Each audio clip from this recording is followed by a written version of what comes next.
cheating. In the country of Uganda, which is in Africa, people used to use pieces of bark, tree bark, to make cloth with. And they would pound that bark until it was very, very thin and very soft and very flexible, and then they would decorate it with these attractive, intricate, colorful patterns. And this is actually a piece of cloth made out of bark from Africa.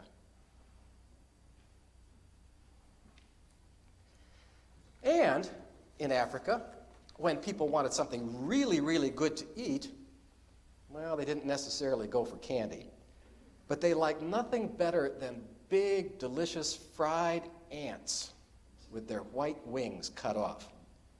Now, that may not sound very appetizing to any of us, but certain kind of ants in Uganda grow to be very, very large. And when they are fried up, you know what they taste like? Shrimp. They taste like shrimp. But these big ants can only be found twice a year when the rainy season begins in Uganda. And that's what makes them even more special as a treat. And here's a big bowl of fried ants.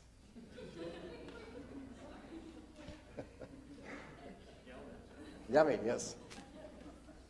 Well, there was this man in Uganda who made his living by selling that bark cloth that I showed you. And there was another man that made his living by selling fried ants. And these two men lived in different villages, so they had never met each other. Now, one day, the man who sold bark cloth had an idea about how he could earn some extra money. And it wasn't a very nice idea. He collected a whole bunch of useless, old, dirty rags, rolled them up, and then he wrapped a couple of layers of beautiful bark cloth around those old rags, and tied the whole thing up with a pretty bark cloth ribbon. The bundle looked like a big roll of fancy bark cloth, but of course in reality it was what? Mostly rags. Very much pleased with his cleverness, the man put his bundle onto his shoulder and he walked to the marketplace, which was very much like our own farmers' markets in the nearby city of Kajongo. Now the other man who sold the ants also thought of a trick that he could play to bring in some extra money. He had lots and lots of ant wings, which weren't any good for eating. But he didn't have left very many of those delicious fried ants. So he too made this big bundle made out of strong, fresh banana leaves. And inside, he put all those old ant wings, and he covered those wings up with some more banana leaves. Then on top of that, he put a few of those big, juicy ants, and then he covered it all up again. And then he too put the bundle on his shoulder, and he walked to that marketplace in Kajongo. And there in the marketplace, it just so happened that the two men were sitting across from each other with many other vendors who were there to sell their products. And opening his bundle part way, the man with the bark cloth began saying, "Who wants to buy some beautiful bark cloth?" And he would say it over and over again to try to attract customers to buy his cloth from him. And then opening his bundle part way, the other man spread a few of those ants on the banana leaf, and he called out, "Who wants to buy some of my delicious fried ants?" But you know what? After several hours, no one had bought either that bark cloth or any of the fried ants.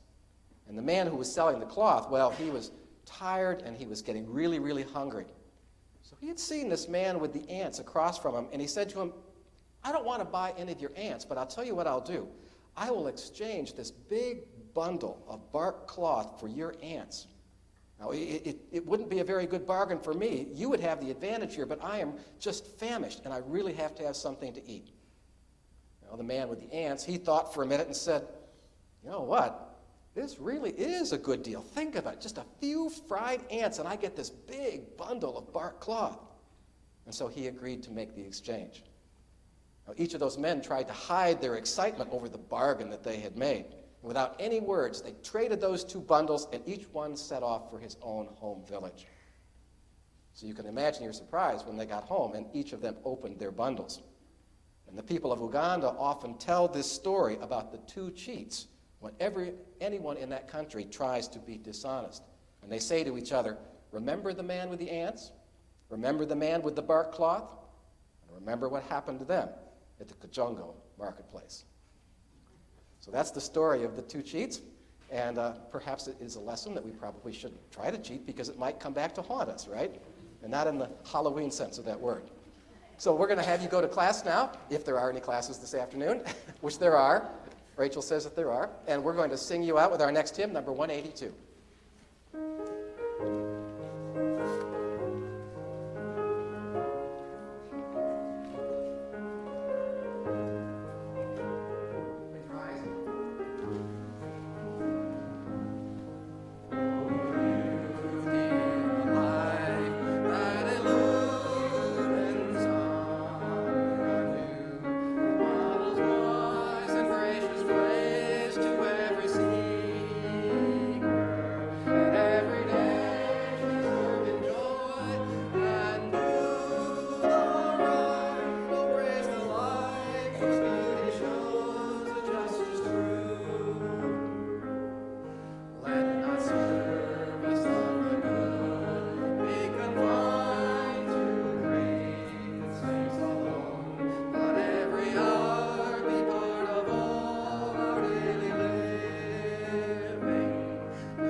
Please be seated, and we continue now with a reading that Carol Rowan is going to deliver.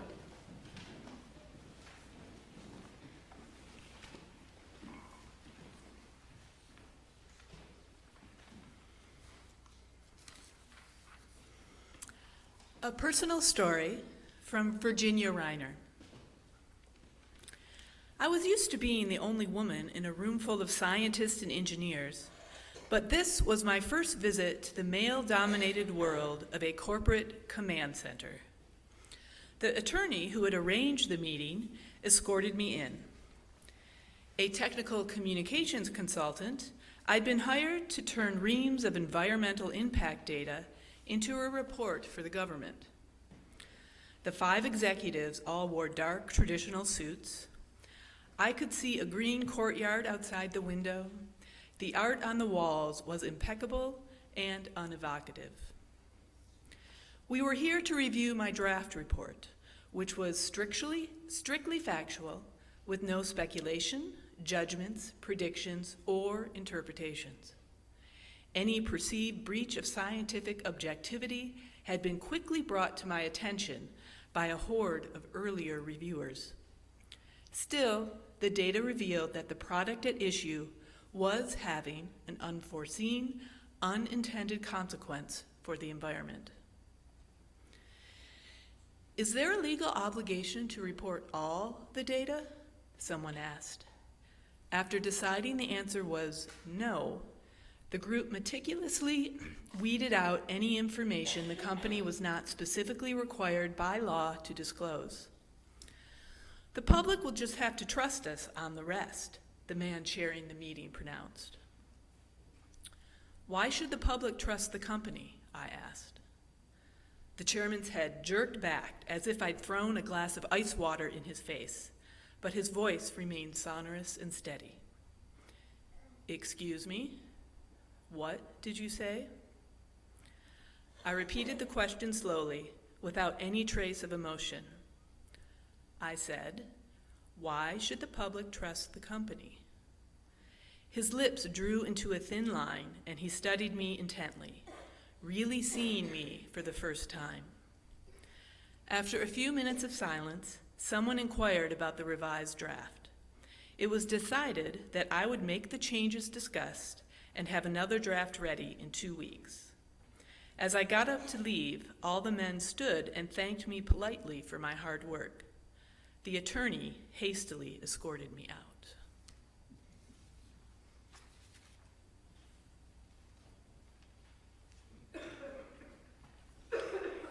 The second reading is from Jacob Needleman's book, Why Can't We Be Good? And Needleman, for many years, has been a professor of philosophy at San Francisco State University. I don't know in which class I first tried it. I remember only that I was trying to introduce the general subject of ethics, and that I was operating under the assumption that everyone in the class more or less understood the meaning of that word, and that everyone had his or her personal experience to draw on in order to think about it. And so when I asked for examples of ethical dilemmas or conflicts from the students' own lives, without their going into too much personal detail, I was bewildered by the fact that not only did no one offer to speak, but that no one seemed to understand what I was talking about. It even seemed that they had no concrete idea of what the word ethics really meant. How was that possible, I asked myself? Obviously, such situations had occurred in their lives, as they do in everyone's life, situations where one is painfully obliged to choose a course of action without being sure whether it is right or wrong, or where one knows what is right but is strongly inclined to do otherwise, or where there is a sharp disagreement between oneself and another person about good or bad in any given life situation. So why had these students become uncharacteristically tongue-tied? It was not as if I was asking them to divulge intimate secrets. I was only asking them for ethical generalities. But then I began remembering certain things about my students. Over the years, it had always been like this, that they would approach the subject of ethics, of good and evil, of right and wrong, and almost always they would speak about whether something made them feel good, or made them feel bad, or feel guilty. Not whether or not they were guilty, but whether or not they felt guilty. Not whether or not it was good or bad, but only whether it felt good or bad. In our modern world, it is very much the fashion to deny the existence of absolutes in the ethical sphere. And anyone who dares even ask seriously about this possibility is often branded as naive or fanatical. Who's to say what is good or bad, right or wrong? What's good in one place for one person may be bad in another place for another person.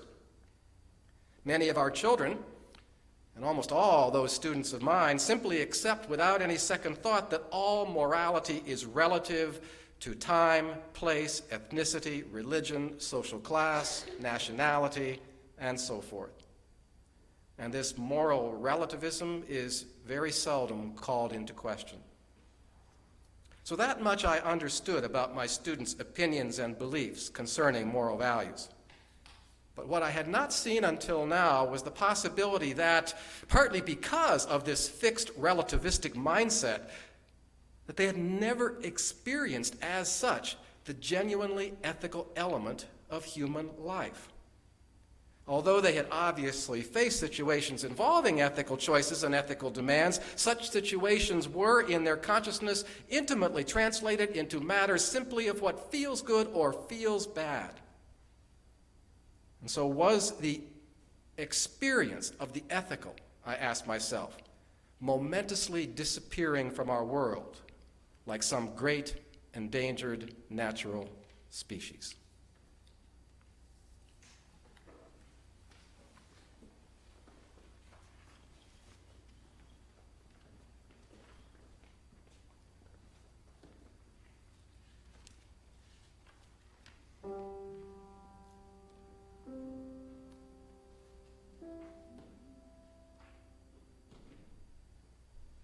Those lives were mine to love and cherish.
Lovely harmony, my friends. Thank you.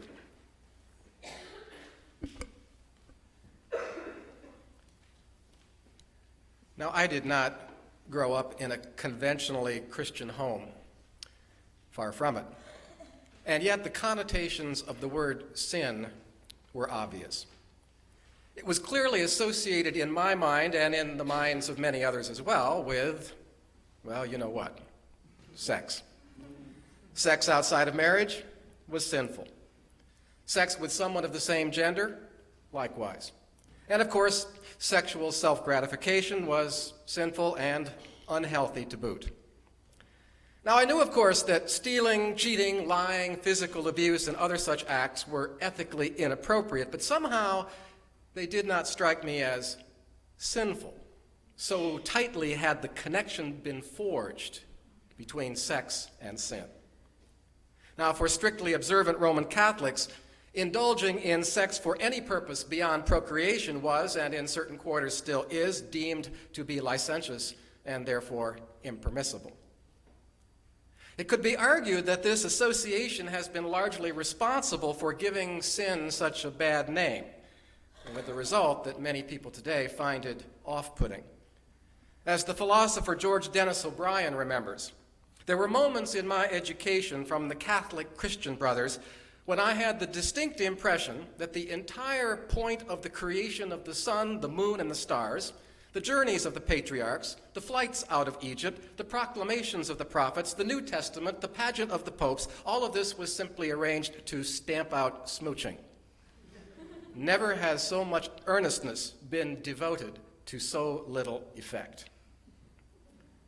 And the curious thing about this is that Jesus himself, not to mention the great prophets Isaiah, Jeremiah, Amos, and Micah, they had little, if anything, to say about sexual practices and proclivities.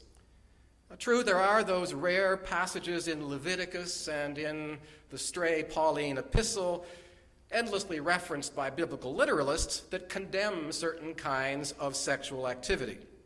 And it is true that Augustine of Hippo did hold sex responsible for the fatal transmission of sin from Adam and Eve to the entire human race, thus casting a permanent pall on anything that happened between the sheets.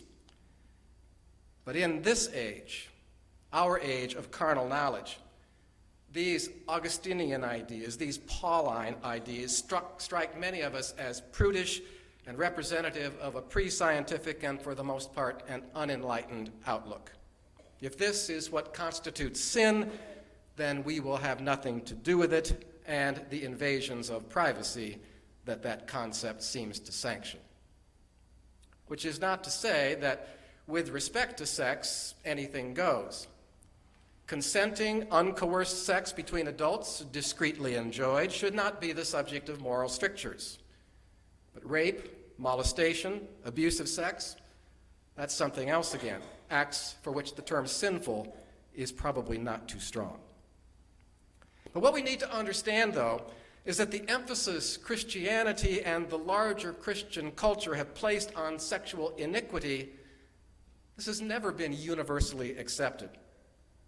And thus, for Jesus and for the prophets, sin had much more to do with the exploitation of the poor and callousness toward the disadvantaged than with any kind of sexual intimacy. The word itself in Hebrew, chata, translates roughly as to miss the mark, or more accurately, to stray from the path of righteousness. Now today, and in the absence of the language of sin, we use other terminology: immorality, unethical conduct, antisocial behavior, or in more clinical terms, of the harmful and manipulative actions associated with certain personality disorders like narcissism, sociopathy, psychopathy. And since we have developed these alternatives, why should we even consider revisiting an outdated and widely rejected concept like sin? The short answer, offered by the psychologist Carl Menninger, among others, is personal responsibility. The term is unambiguous, whereas most substitutes for sin contain loopholes that allow us to rationalize or to excuse ourselves. Sinful is the appropriate label for those instances where we clearly have missed the mark, when we knowingly engage in deleterious acts, or when we refuse to act when the well-being of others is on the line. The first, when we knowingly act in an inappropriate way, that's called a sin of commission, of which the Boston Marathon bombings provide a vivid example. The second, we call a sin of omission, the refusal, perhaps, to divulge information about the potentially harmful environmental effects of a new product.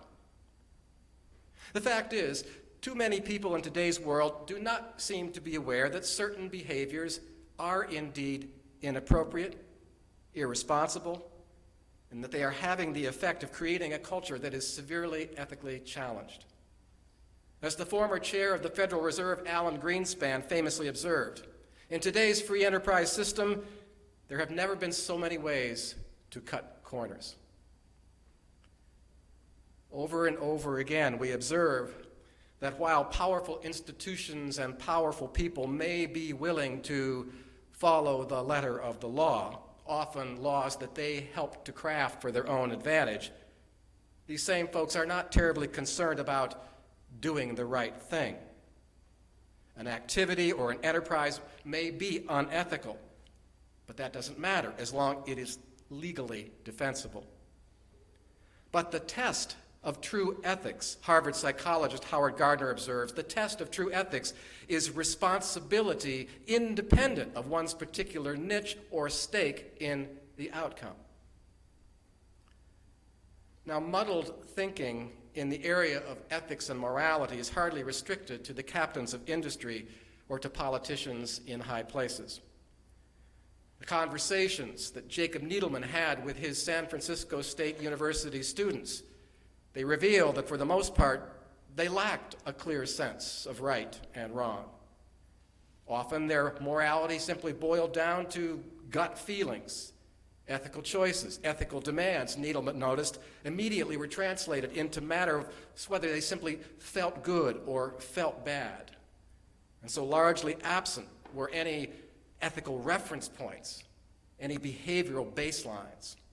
Although thoroughly imbued with this relativistic outlook, they had never experienced, Needleman says, as such, the genuinely ethical element of human life.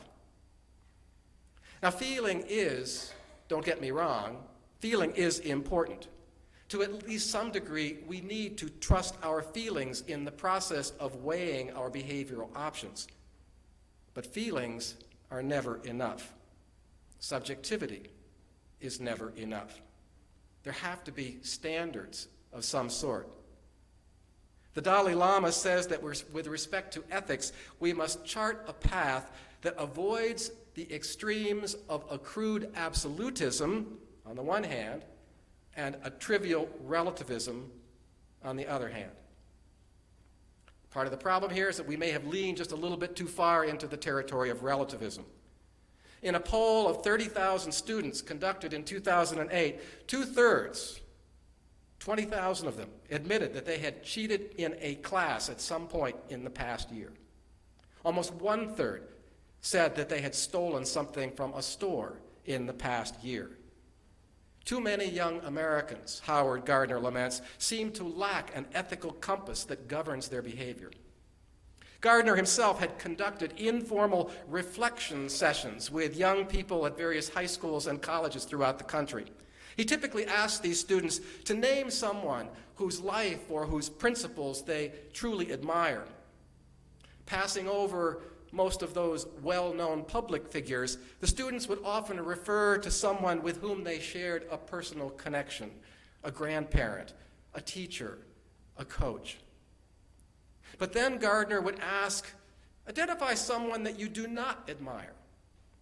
And the students were suddenly very, very reticent.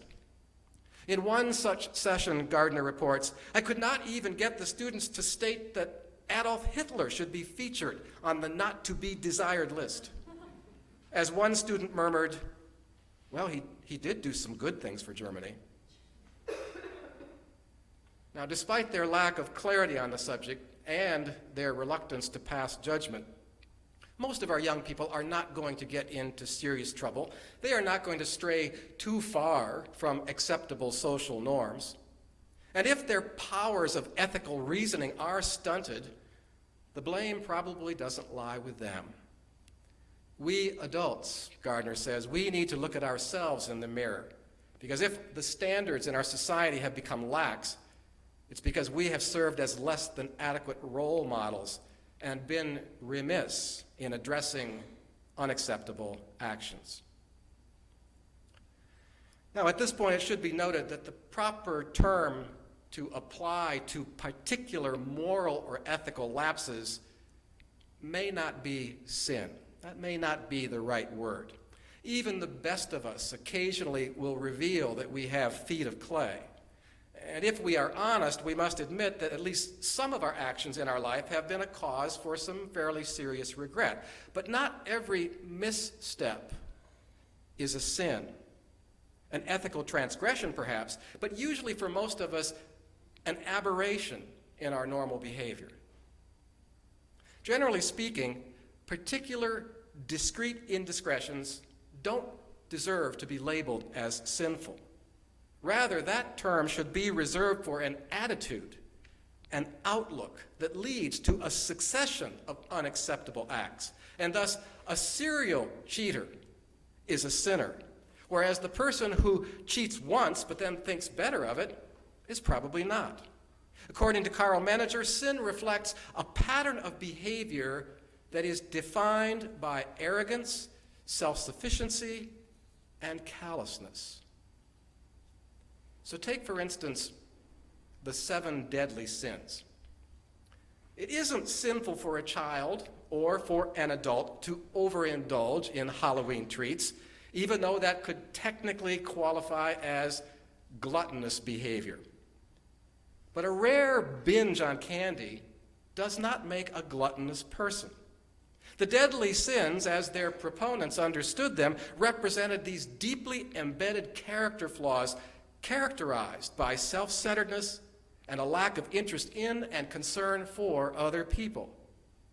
Sinfulness described a lifestyle in which pride, anger, lust, sloth, envy, greed, or gluttony were chronic features.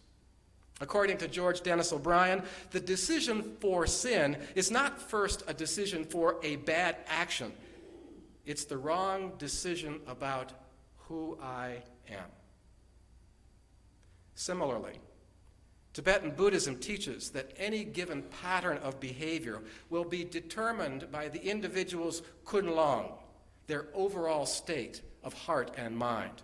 When kunlong is wholesome, the Dalai Lama says, it follows that our actions themselves will be ethically wholesome. Now, as a Unitarian Universalist, this idea has a very familiar ring to it. In the late 19th and early 20th century, salvation by character was a staple of Unitarian theology, and it represented a clear departure from the Protestant concept of salvation by faith. Our forebears were convinced that character formation, that was the key to producing decent, upright behavior, and it became for those forebears the principal task and mission of a Unitarian congregation. Now, it could be argued that today there's not been a whole lot in the way of character formation, that we have embraced certain attitudes and possess a sense of self that an earlier generation of writers would clearly have classified as sinful. Take our government's increasing reliance on drones that seek out and destroy our enemies in the Middle East. Writing in the New York Review of Books, David Cole, professor of constitutional law at Georgetown, describes these drones as, quote, the ultimate imperialist weapon, projecting force in other countries without risking vulnerability. Drones, he goes on, inflict intense anxiety on those who live under their shadow, the vast majority of whom are innocent civilians, and therefore the drones inspire deep resentment. The fact that we can now kill individuals by remote control from half a world away, that does not mean that we should do so. the policy of using drones in this fashion reflects a pattern of behavior rather than an isolated military strategy. It is almost irresistible, the arrogance that comes over us when we see what we can do with our minds and our technology, Freeman Dyson observes. And it's that attitude of arrogance with its Olympian assertion that whatever we do, whatever harm we inflict with our advanced technology is justifiable. It is that pattern of behavior and that mindset that smacks of sinfulness. Now, writers on the subject often connect sin with an egocentric or selfish outlook that fails to take the welfare of other people fully into account. The sinful person is, therefore, deficient in empathy. According to Ken Wilber, sin is the result of a self-contraction. It is the activity of contracting and focusing awareness on the individual self, the personal ego. Again, it is not something that the self does, it is something that the self becomes, that the self is. Wilber's observation conforms to what I said earlier about the deadly sins and the self-centeredness that they reflect. But then, to confine this analysis of sin to individuals and their predilections, that misses another important part of the puzzle, which has to do with who we are when we belong to a group. And we are talking here about the willingness of individuals to abandon their own private scruples and their own private code of personal behavior in order to experience transcendence as part of a larger collective. It could be a religious community, a political party, a nation state. Describing those who followed Stalin in the 1930s and who were accomplices to his crime, Eileen Kelly says that these men and women sought to perfect themselves in line with party directives that were based on the Bolsheviks' claim to have the sole knowledge of history's path. One such person, Zinaida Denisovskaya, in surrendering her own individuality, claimed that she had been reborn. As a loyal, obedient Stalinist, she believed that she had found her true self. As a group member, a person can make the wrong decision about who they are. And in their desire to experience and to maintain a sense of solidarity with that group, they may act in ways that, as individuals, they would have found utterly unacceptable. A more mundane example of this occurred a few years ago when a man named Matt Bellamy attended a Cleveland Cavaliers basketball game.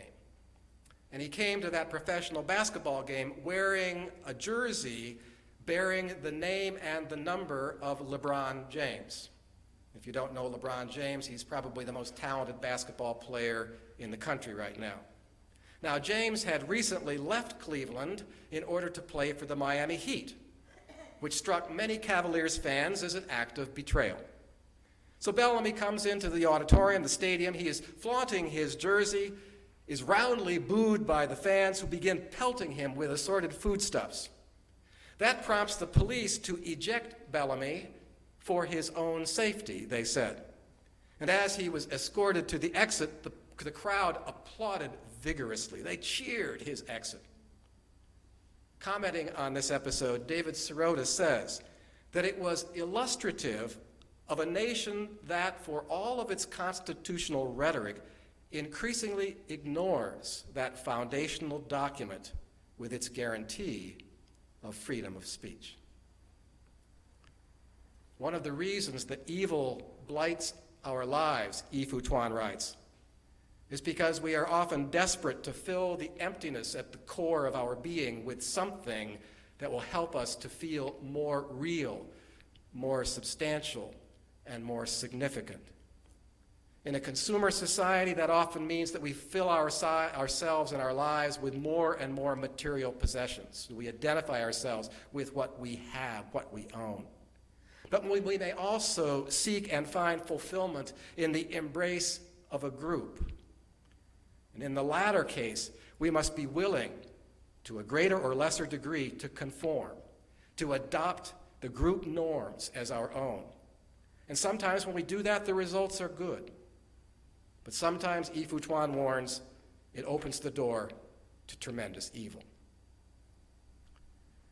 Now, all of the foregoing aside, I do not expect to see a recovery of the language of sin in my lifetime.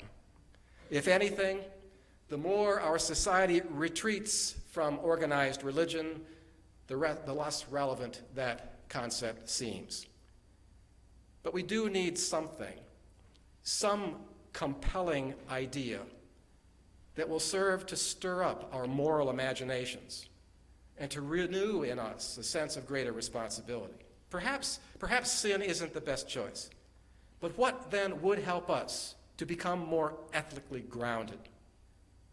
In our postmodern world, perhaps a more lively sense of humor would suffice. And James Hillman, he says that what this would mean is a laughing recognition of our own absurdity in the human comedy. That, he says, bans the devil as effectively as garlic or a stake in the heart.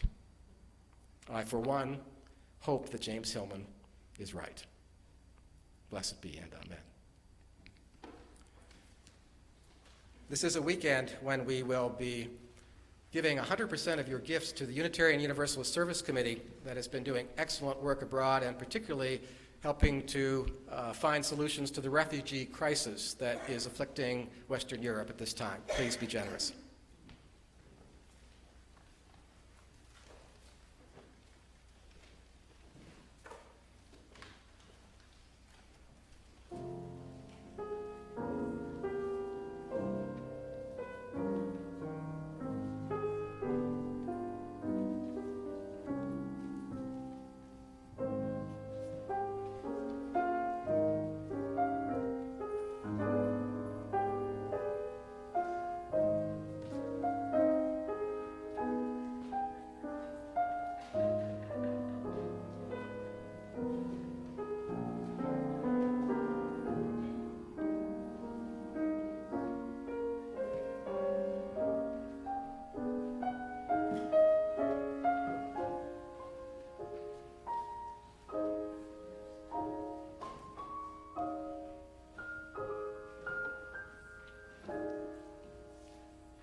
Thank you, Dan. I invite you to join me now in the spirit of meditation.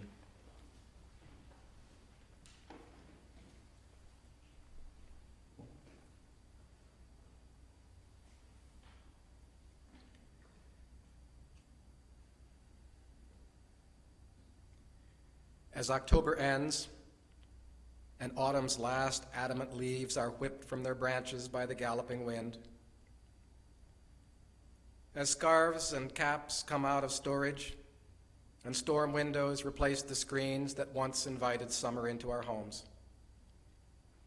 as squadrons of geese set out for southern destinations and earthbound squirrels hasten to provide against the dire straits of winter, at such a time as this do our thoughts return to things past, to life retreating, and to life that is no more.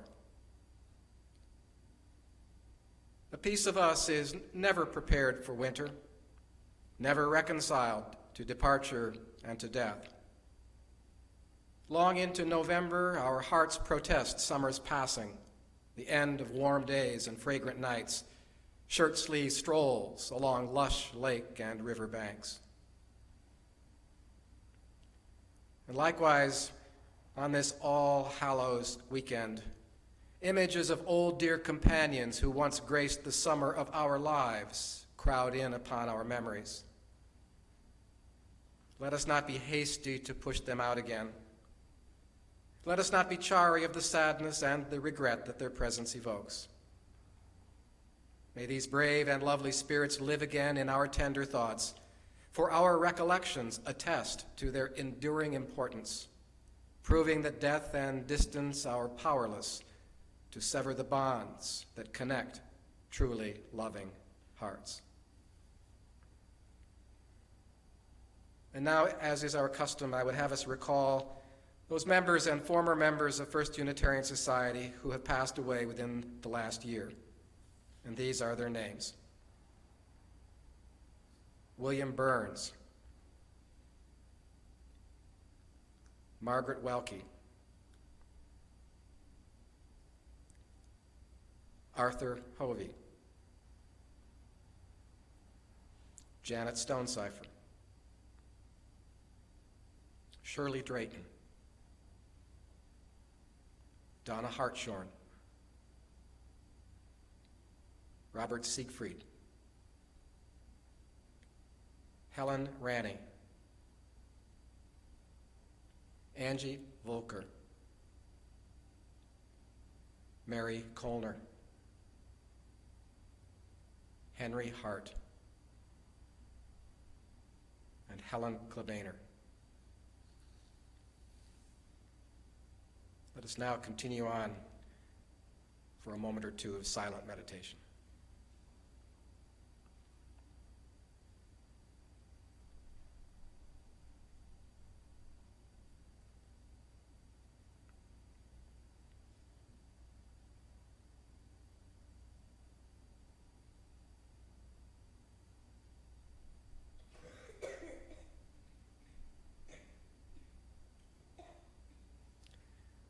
Amen. And now I invite you to rise once more in body or in spirit as we close with the hymn number 10, Immortal Love.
Please be seated for the benediction and the postlude.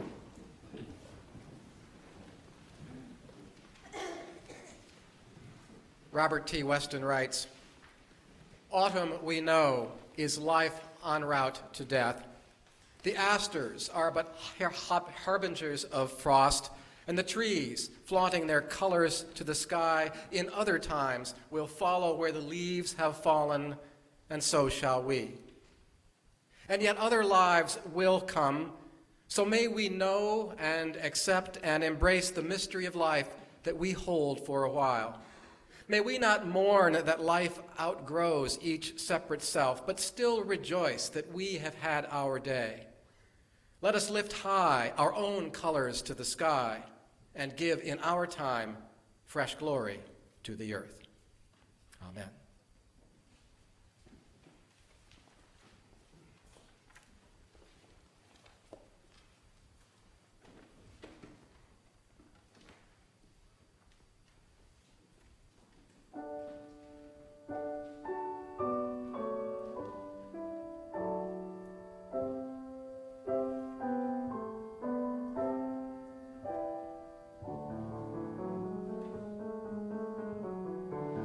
Be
Your four voices are matched very well. I think This is the best. I think that's the best. How the four voices sound together. I don't want to spoil it. Rachel's very good. Good match. That's what it was with all the other matches. We had to work so hard to But she's Yes. clear and calm. Yes. So it's a good blend. Yeah. Good. I'm glad you like it. The first time we sang together. And she seems to enjoy it. Yeah. And she can't sing as a fire now. She wasn't a fire, but now that she's a fire. So this is what I wanted me to sing. Yeah, really, just too many. Yeah.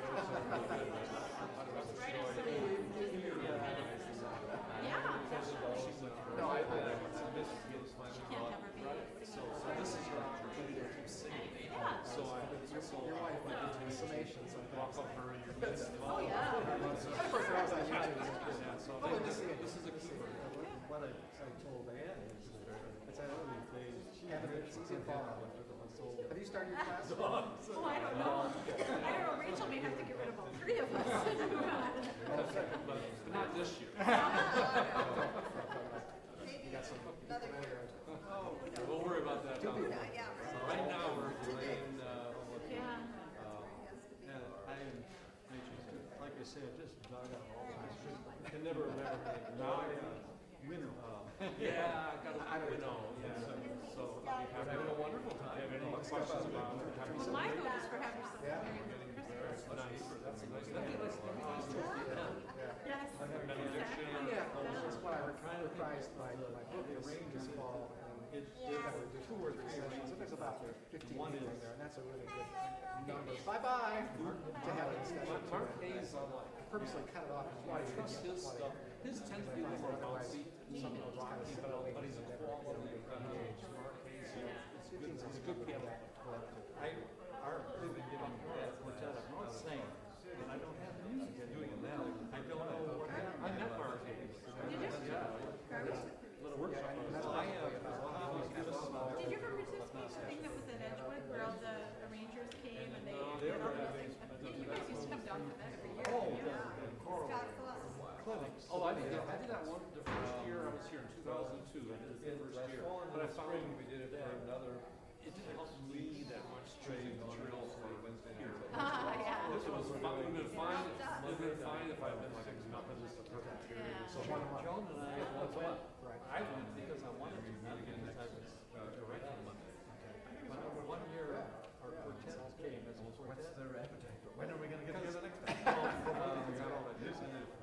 Yeah. And we thought for the tenor and soprano. Yeah. Oh, yeah. Will hurt. No, People will kind of be more I'm good friends with kind someone, I like of all the space things it out rather than putting it on the I said, I tell myself, having to find We may have been there. Because I toyed to kind of It's been my first year, it was a having good a group. topic, but I love sitting down in that room for music kind of director too, because sight reading once through. plus Yep. the service. You know, Good reading session. hearing Yeah.